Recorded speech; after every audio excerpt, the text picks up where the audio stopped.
Vino Vidi Vici, déjà le 3e épisode. Aujourd'hui, je vous amène en Bourgogne, plus précisément dans l'appellation de Centenay. C'est une bouteille où on va apprendre beaucoup de choses. C'est pour ça que j'ai sélectionné précisément. Vous allez comprendre pourquoi j'ai sélectionné. Bon, outre le fait que c'est censé être un bon vin, euh, ça va nous permettre de parler un peu de la Bourgogne. Vous allez voir que c'est un sujet à la fois très simple et très compliqué dans le monde du vin. Et cette maison, elle fait beaucoup parler. Elle est assez emblématique et en même temps, elle est assez critiquée. Donc, bon, on va goûter le vin et on va savoir si les critiques sont légitimes. En tout cas, il y a énormément d'histoires derrière ce vin.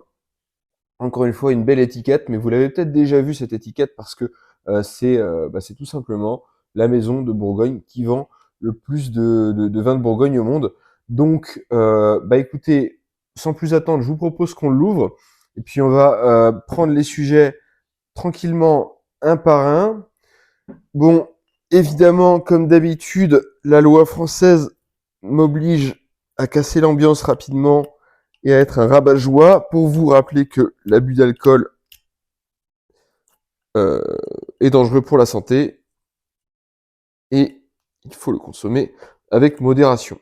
Voilà, comme ça c'est dit. Moi, je suis tranquille. Tchac, millésime 2019. Hein. Si vous n'aviez pas vu sur la bouteille, j'ai pas encore précisé.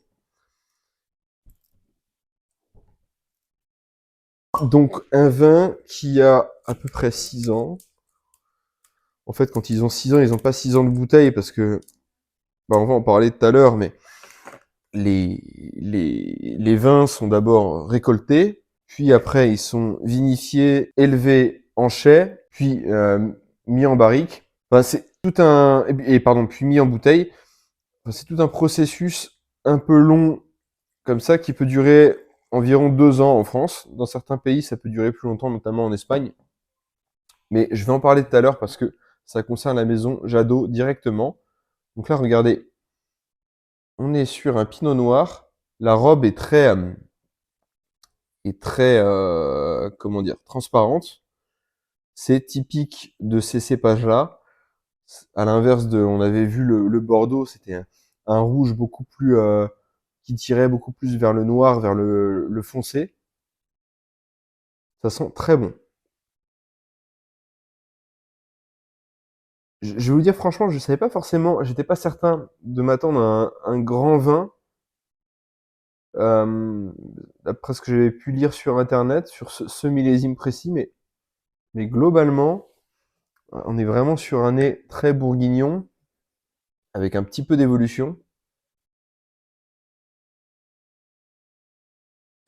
Ah, ça va être un peu fruité, mais déjà on commence à avoir des petites notes d'évolution un peu champignonnées. Donc les vins qui évoluent, surtout les rouges, mais les blancs développent ces arômes un peu ultérieurement, développent des arômes de champignons. Et je sais pas si vous vous rappelez de l'épisode sur le Bordeaux que j'avais bu. En l'occurrence, il était encore très jeune et il ne développait pas encore ces notes-là. Très en finesse.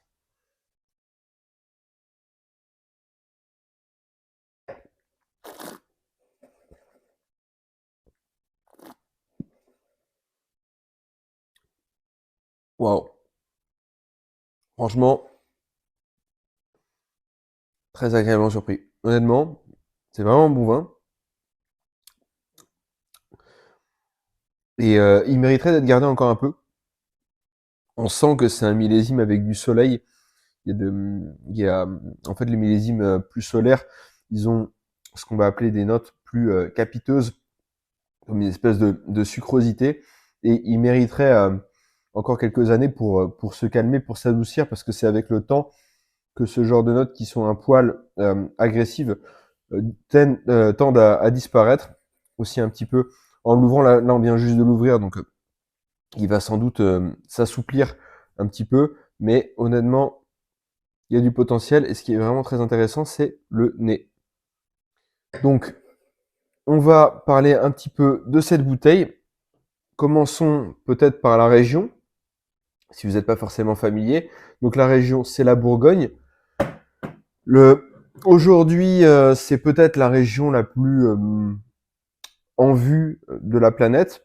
Est-ce que c'est la plus prestigieuse? Je sais pas, parce que je pense que Bordeaux est un peu plus connu par les gens qui ne connaissent vraiment pas le vin que la Bourgogne. Mais pour les amateurs de vin, en général, c'est vraiment le chouchou, quoi. D'ailleurs, moi, je ne fais pas exception. C'est sans doute ma région préférée, les Bourgognes rouges, c'est ce que je préfère.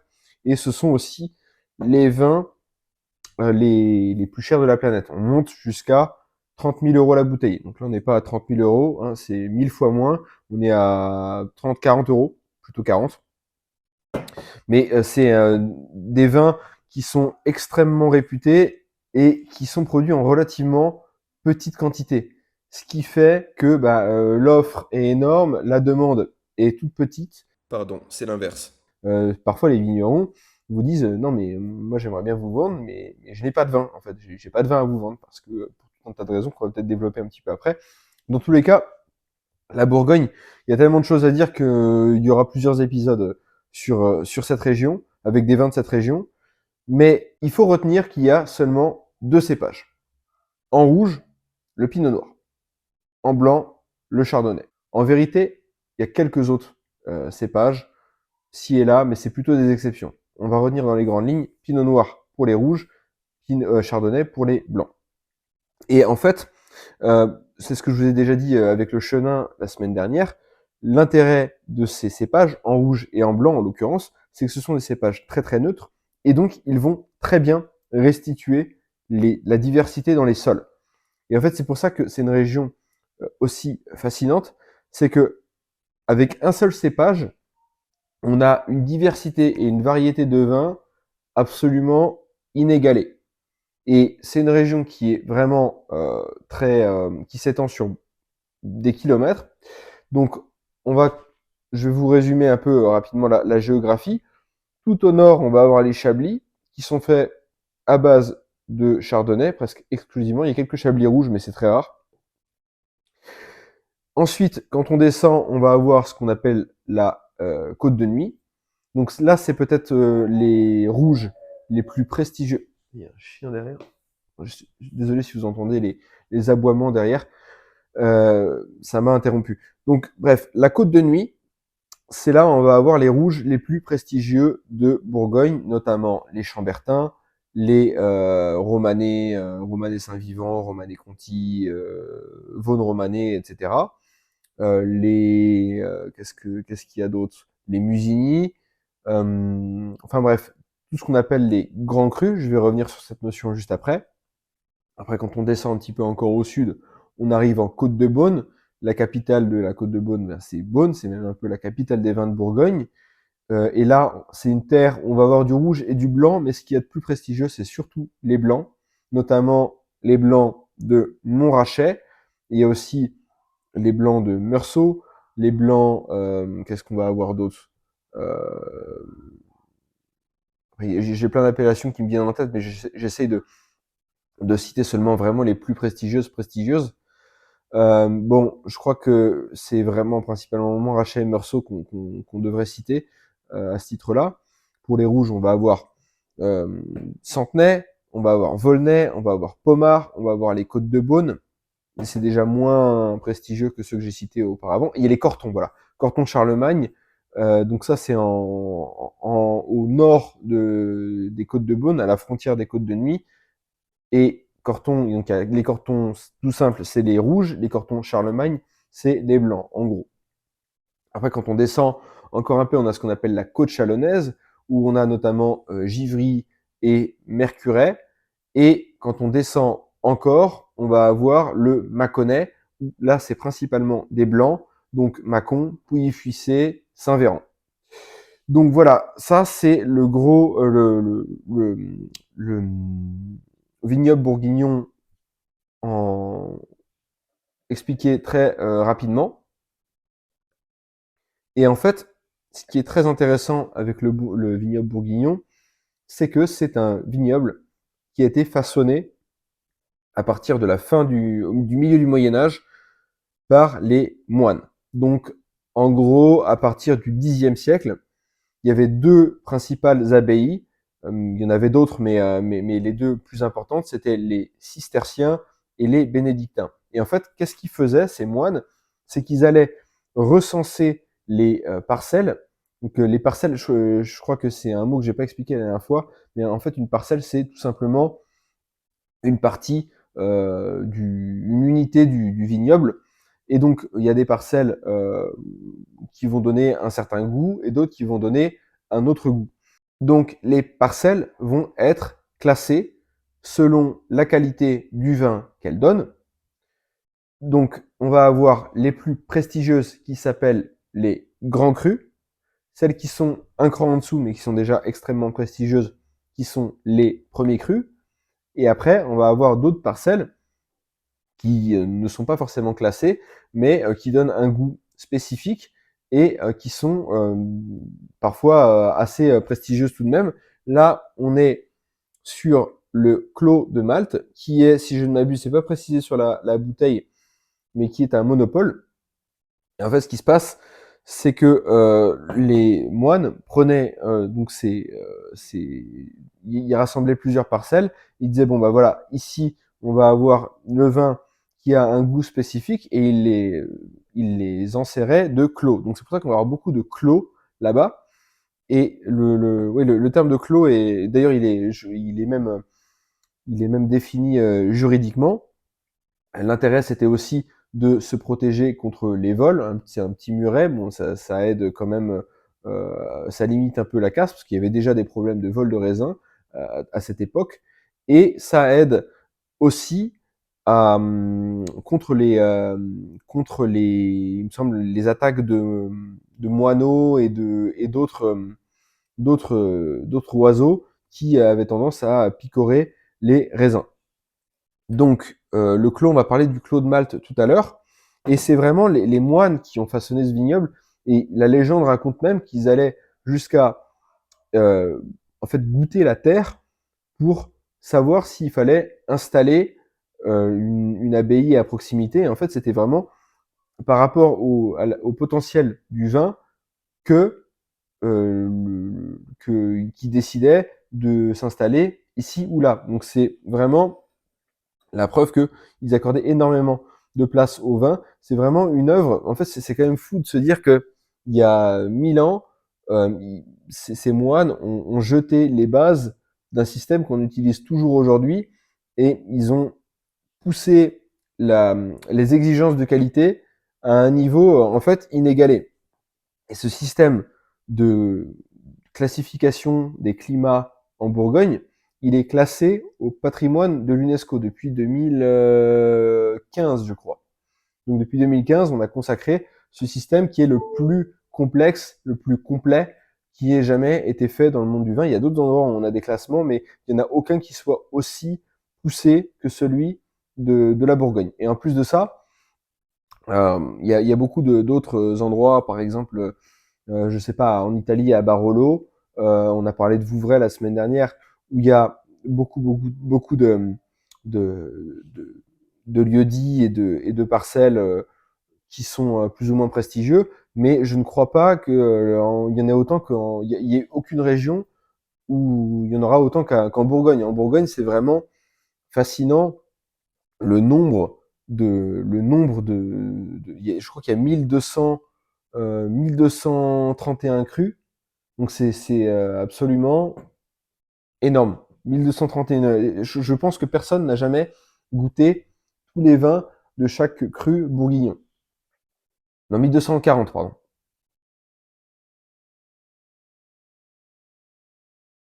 Mm. Et donc, là, on est sur ce qu'on appelle le vin d'un négociant. Alors, j'ai bien dit le vin d'un négociant et pas le vin de négoce. Et quelle est la différence?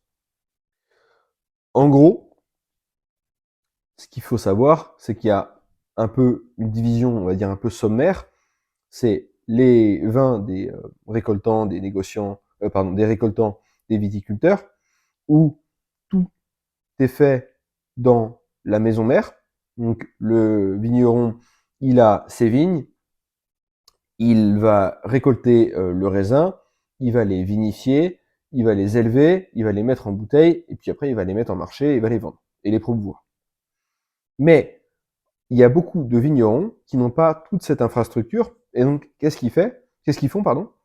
Ils vendent leurs raisins, ou alors même ils vendent parfois le vin qu'ils ont élevé. Bon, il y a plusieurs systèmes, mais le plus souvent, ils vendent leurs raisins à des grosses maisons comme Jadot, mais il y en a d'autres en Bourgogne, et d'ailleurs pas qu'en Bourgogne.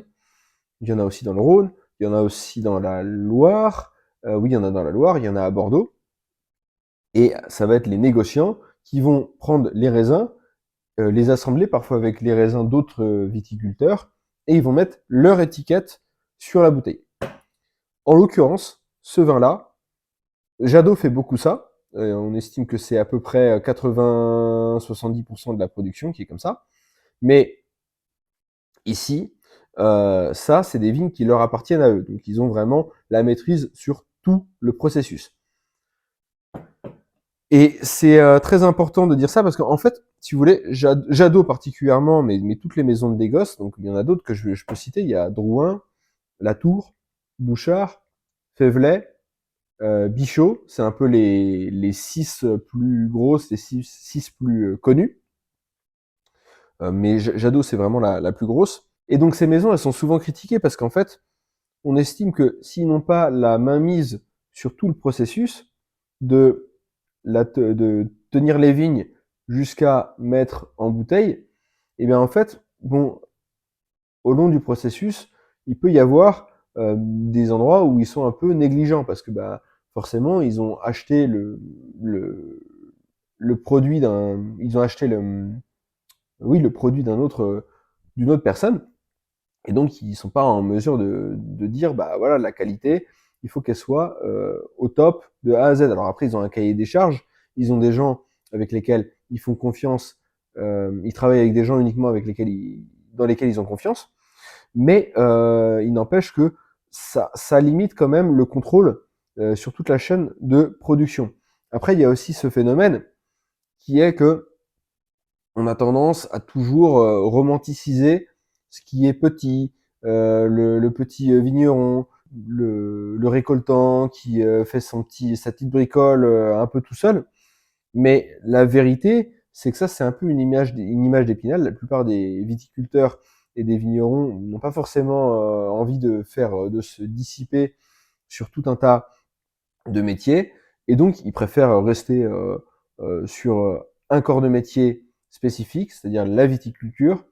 Et on a des maisons comme ça qui sont beaucoup plus grosses, qui ont des grosses infrastructures qui permettent en fait à ces viticulteurs de vendre leurs raisins qui eux n'ont pas forcément les moyens de faire tout le processus. Donc en fait c'est un procédé qui arrange beaucoup de monde. Ces maisons-là, heureusement qu'elles sont là, c'est pas forcément les meilleurs rapports qualité-prix, c'est pas forcément les vins qui ont le plus de charme, mais heureusement qu'elles sont là et elles permettent en fait elles servent de locomotive pour toute la région. Surtout que, comme je vous l'ai dit, la maison Jadot, ils ont des vins, ils vendent des vins de toute la Bourgogne. Ils font environ, je crois, 8 millions de bouteilles. Donc c'est absolument énorme. Et sans eux, il y aurait tout simplement moins de vins de Bourgogne. Et en revanche, ce que je peux dire, c'est que quand ce sont des vignes qui leur appartiennent à eux, vous êtes beaucoup plus assuré que la qualité sera là dans le vin. Comment on sait ça? En fait, c'est écrit ici. Domaine Louis Jadot. Quand vous n'avez pas écrit domaine Louis Jadot, ou domaine héritier Louis Jadot, ou domaine Gaget, ça veut dire que c'est des viticulteurs auxquels ils ont acheté du vin. En général, vous avez plus de garanties que la cuvée sera plus intéressante quand on a cette petite mention en bas. Voilà, c'est une technique pour savoir si le vin est plus intéressant ou non. C'est le cas dans les autres maisons. Le système de Jadot est beaucoup plus simple que les autres maisons parce qu'en fait, c'est tout le temps la même étiquette. Avec le petit Bacchus là, comme ça. Tac. Voilà, petite astuce. Que dire d'autre sur la maison Jadot? Bon, c'est une maison qui a Bah, l'année prochaine, elle aura 100 ans. Parce que c'est une maison qui a commencé en fait en 1826. C'était un producteur de charbon qui s'était marié à la fille d'un viticulteur qui s'appelait Louis Jadot. Et il a hérité, le couple a hérité d'une première parcelle de vigne dans ce qu'on appelle le Clos des Ursules. C'est un peu leur vin emblématique, c'est un autre clos. Et par la suite, ils ont décidé de se lancer à corps perdu dans le négoce de vin. Donc, ils ont fondé la maison en 1859. Ils ont commencé à acheter des raisins d'autres viticulteurs aux alentours. Et la maison a commencé à grossir comme ça. Il y a eu un tournant qui a fait que la maison Jadot est devenue la plus grosse sans doute de toute la région. C'est dans les années 50. Les Jadot n'avaient pas d'héritier. Ils avaient engagé Monsieur Gaget, j'ai oublié son prénom, qui est un peu la deuxième grande famille de Louis Jadot, et donc c'était le directeur commercial de la maison à l'époque. Et donc ce monsieur a continué, a pris les rênes à la mort je crois que c'est Rodolphe Jadot, le dernier Jadot qui était aux rênes de cette maison. Donc, à sa mort, c'est lui qui a en fait perdurer l'héritage. Il s'est associé il a négocié avec des importateurs américains, la famille Kopf, qui aujourd'hui est l'actionnaire majoritaire de la maison Jadot. Il s'est associé avec la maison Kopf pour en fait avoir un gros débouché sur le marché américain. Parce que le marché américain, aujourd'hui, c'est le plus gros marché du monde pour la consommation de vin. Et ils ont été vraiment visionnaires parce qu'à l'époque, les Américains buvaient très peu de vin. Quasiment pas en fait. Ils buvaient de la bière, ils buvaient des spiritueux, du whisky notamment, mais ils buvaient très peu de vin. C'était juste avant que la famille Mondavi commence à mettre en avant le vin californien. Aujourd'hui, le vin, on le voit beaucoup dans les séries, dans les films américains. Toujours, ils sont avec un grand verre de vin à 4 heures. Ils sont dans la cuisine américaine. Donc aujourd'hui, on a un peu l'impression que le vin fait partie de la culture américaine. Mais bon, déjà, c'est pas dans tous les États. Il y a plein d'États où ils boivent quasiment pas d'alcool et ils boivent encore moins du vin. Ils boivent plutôt de la bière. Mais dans certains États, la consommation de vin, en fait, ils sont tellement nombreux, ils ont tellement de pouvoir d'achat, ce qui fait que au final, c'est un marché absolument énorme. Et donc, ils ont décidé de se lancer sur ce marché, ce qui a fait que ils avaient un débouché avant tout le monde. Et un autre événement qui a marqué la maison Jadot, c'est quand ils ont engagé Monsieur Jacques Lardière. Monsieur Jacques Lardière, c'est l'œnologue un peu emblématique de la maison Jadot. Il est resté aux manettes de 1970 à 2012. Et en fait, il a défini le style de la maison Jadot. Parce qu'en fait, même si c'est un mot qu'on n'aime pas trop utiliser dans le monde du vin, Jadot, c'est une marque. Et il y a un peu un côté rassurant, il y a un côté contrôle de qualité, on sait que peu importe le vin, il y aura un style. Évidemment, ce qui prime, ça va être l'appellation, donc ils vont vouloir faire euh, s'exprimer le terroir, mais tous les vins sont vinifiés un peu de la même manière, si bien que quand on goûte un vin comme celui-ci, on goûte à la fois l'expression du terroir de Centenay, mais aussi le savoir-faire qui a été développé par la maison Jadot et qui a été en fait défini par ce monsieur Jacques Lardière. Il y a beaucoup d'interviews de lui dans, dans sur internet. Je vous invite éventuellement, si ça vous intéresse, à les regarder. Alors parfois elles sont en anglais, il a un peu un accent à couper au couteau quand il parle anglais, donc c'est pas toujours très agréable, mais quand vous trouvez des interviews en français, il est vraiment très intéressant à écouter, ce monsieur. Et maintenant on peut parler peut-être un peu plus de cette mention-là, Claude Malte. Pourquoi Claude Malte? En fait, tout simplement parce que ce clos, cette parcelle, cet ensemble de parcelles a appartenu pendant longtemps à l'ordre de la chevalerie de Malte.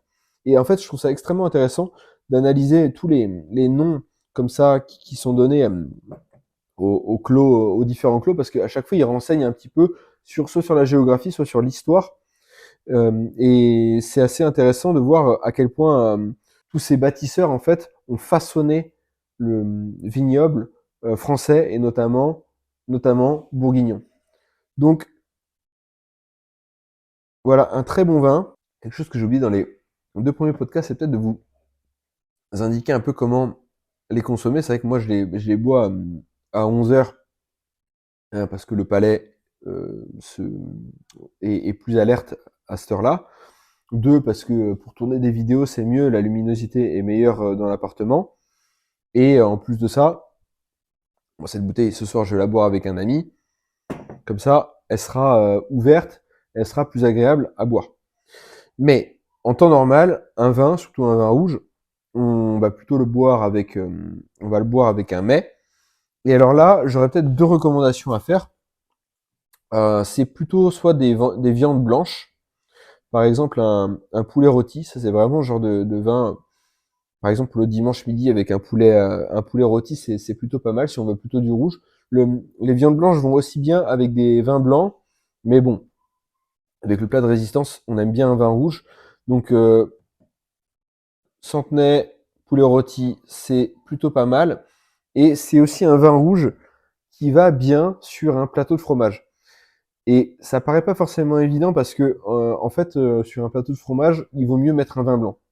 Mais en réalité, ce qui se passe, c'est que un plateau de fromage, c'est très difficile de manière générale à accorder avec le vin parce que c'est plein de saveurs qui sont complètement différentes.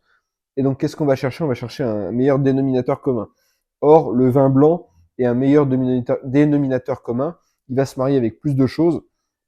Ça va rarement faire des accords mirobolants. Un jour, on parlera des accords mets et vins. On fera un podcast dédié à ça. Je trouverai un vin pertinent pour en parler.